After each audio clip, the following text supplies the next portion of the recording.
Hello students, good morning. Today we will read Social and Political Science Life chapter first and जैसे कि हमने chapter first के बारे में पहले के दो वीडियो लेक्चर डाल चुका हूँ मैं।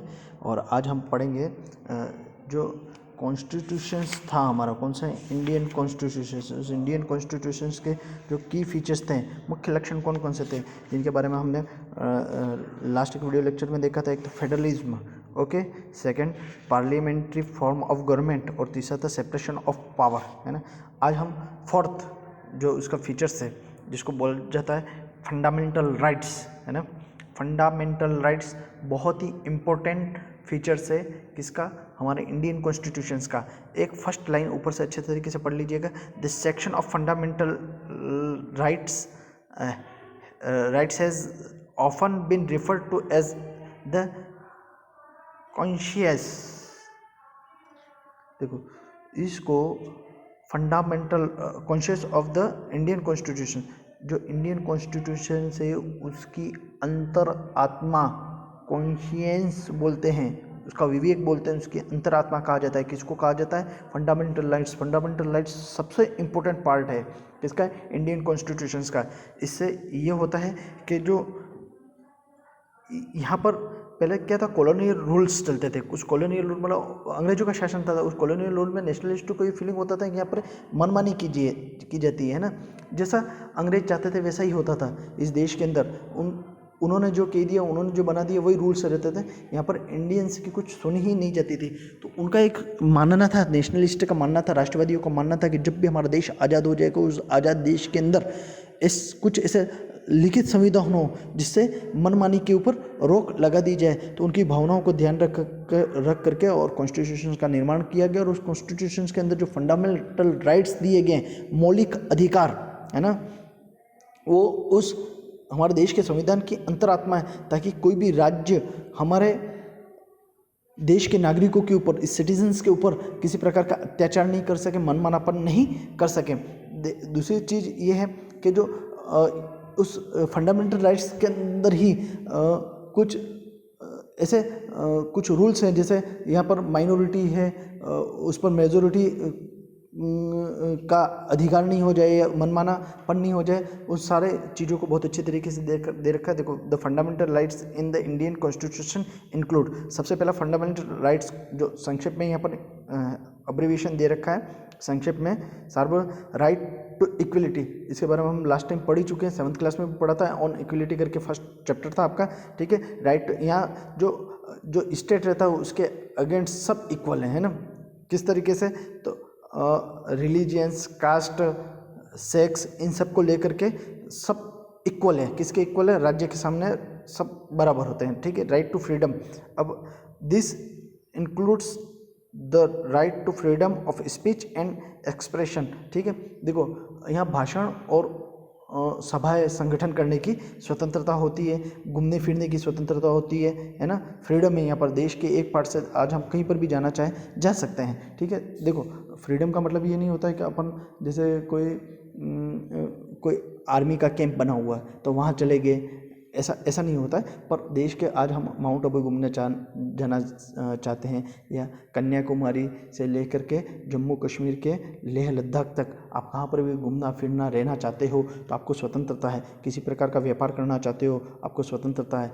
किसी प्रकार कोई भी आप कार्य करना चाहते हो जो संविधान और नियमों की परिधि के अंदर रह करके, है ना, उस बाउंड्री के अंदर रह करके अगर आप कुछ करना चाहते हो तो आपको बिल्कुल फ्रीडम दे रखी है।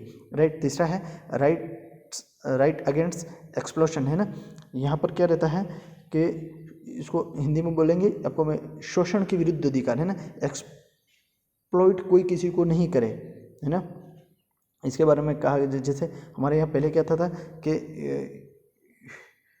मानव व्यापार हो जाता था, है ना, ज़बरदस्ती श्रम करवाया जाता था। आजकल जो अंडर 14 ईयर्स के बच्चे रहते हैं उनसे किसी प्रकार को हम देखते हैं, पहले अधिकतर ये शॉप वगैरह में छोटे छोटे बच्चे काम करते थे। आज कहीं कहीं अगर नज़र में भी आता है तो वो गलत है, और उसको शासन प्रशासन को इसकी सूचना भी देनी चाहिए, इन्फॉर्म भी करना चाहिए, किंतु अभी देखा जा रहा है वर्तमान परिस्थितियों के अंदर काफ़ी कम हो गया है। तो ये भी हमारा एक फंडामेंटल राइट्स होता है। इसके बाद में rights to freedom of religion, यहाँ किसी भी धर्मों को, किसी भी रिलीजन्स को मानने की स्वतंत्रता, अगर हिंदू चाहे तो हिंदू धर्म को माने, मुस्लिम चाहे मुस्लिम धर्म को माने, ईसाई क्रिश्चियंस चाहे तो क्रिश्चियन उनके रिलीजन्स को माने। अगर कोई व्यक्ति चाहता है कि नहीं, मैं अपना जिस धर्म के अंदर मेरा जन्म हुआ उसको नहीं मान करके मैं दूसरा धर्म अडोप्ट करना चाहता हूँ या दूसरे रिलीजन से अडोप्ट करना चाहता हूँ, तो उसके लिए भी यहाँ पर पूरी फ्रीडम है। ठीक है, कल्चरल एंड एजुकेशनल राइट्स है ना। यहाँ कोई भी किसी भी कम्युनिटी का व्यक्ति रहता है, वो अगर अपने कल्चर और एजुकेशन को आगे बढ़ाना चाहता है ना, तो वो कर सकता है। क्योंकि यहाँ पर जो रिलीजियस लैंग्वेजेस और जो माइनॉरिटी कम्युनिटीज़ के लोग रहते हैं, वो अपनी कल्चर की को कैसे उसको ज़्यादा से ज़्यादा डेवलप करें, है ना, बढ़ाएं, इसके लिए वो अपने एजुकेशनल इंस्टीट्यूट भी खोल सकते हैं। ठीक है, और लास्टली है राइट टू कॉन्स्टिट्यूशनल रेमेडीज़, है ना। इसको संवैधानिक उपचारों का अधिकार कहा जाता है। ये बहुत ही इम्पोर्टेंट पार्ट है, फिर इसके बारे में मैं और आगे भी बताऊंगा। इसके अंतर्गत पहले जैसे अंग्रेजों के टाइम में एक रॉलेट एक्ट आया था, बिना अपील, बिना वकील और बिना दलील का कानून कहा जाता था। ठीक है, अभी आज अगर कोई पुलिस गिरफ्तार भी करती है किसी व्यक्ति को, तो 24 घंटे से ज़्यादा कारावास के अंदर नहीं रख सकती है, पर उसको उससे पहले जज के सामने 24 घंटे के अंदर उसको प्रस्तुत करना पड़ता है। अगर जज साहब को लगता है कि नहीं, वास्तव में इसने कोई अपराध किया है या इसके छानबीन की जानी चाहिए, तभी इसको आगे रखा जाता है। बहुत इस संवैधानिक उपचारों का अधिकार बहुत ही बड़ा और इम्पोर्टेंट पार्ट है हमारे इंडियन कॉन्स्टिट्यूशंस का। उसके बाद में नेक्स्ट है दूसरा फीचर्स आपको बता दूं मैं, सेकुलरिज्म। ठीक है, सेकुलरिज्म देखो, धर्मनिरपेक्षता इसको हिंदी में बोला जाता है। शॉर्ट में बता देता हूँ, यहाँ पर स्टेट या कंट्री, स्टेट का मतलब मैंने बता दिया था, एक पूरा भौगोलिक इकाई को स्टेट कहा जाता है। स्टेट का मतलब राज्य से मतलब नहीं है ना। यहाँ स्टेट या जो कंट्री रहता है उसका कोई भी अपना धर्म ऑफिशियल, उसका कोई रिलीजन नहीं रहता है ना, धर्मनिरपेक्ष रहता है। जैसे कई कंट्री रहती हैं तो वो अपने आप को उनका ऑफिशियल क्या है कि उनका धर्म रहता है। ठीक है, ऑफिशियल उनका एक तरह से इस्लामिक कंट्री होता है, कहीं क्रिश्चियन कंट्री रहता है। जैसे पहले नेपाल को हिंदू राष्ट्र माना जाता था, ऐसे ऐसे मानते थे। किंतु इंडियन कॉन्स्टिट्यूशंस के अंदर है ना, इंडिया जो है वो बिल्कुल सेक्युलरिज्म में है, बिल्कुल इसका इस कंट्री का कोई अपना धर्म नहीं है, कोई ऑफिशियल धर्म नहीं है। ठीक है, ये सभी धर्मों को बढ़ावा देती है। और इसके बारे में, सेकुलरिज्म के बारे में आगे नेक्स्ट चैप्टर के अंदर भी हम बहुत विस्तार से देखेंगे। आई होप कि आपको ये चैप्टर अच्छा लगा होगा। पुनः आप सबसे निवेदन कि कोरोना से डरे नहीं, घबराए नहीं, किंतु सावधानी जो स्टेट और कंट्री के द्वारा गाइडलाइन दी जा रही है, उस गाइडलाइन का बराबर पालन करते रहिए, बराबर हाथ धोते रहिए, समय समय पर अपने आप को सैनिटाइज करते रहिए, 2 गज दूरी, मास्क है ज़रूरी के साथ में मैं अपनी वाणी को विराम देता हूँ। अस्तु, जय हिंद, जय भारत।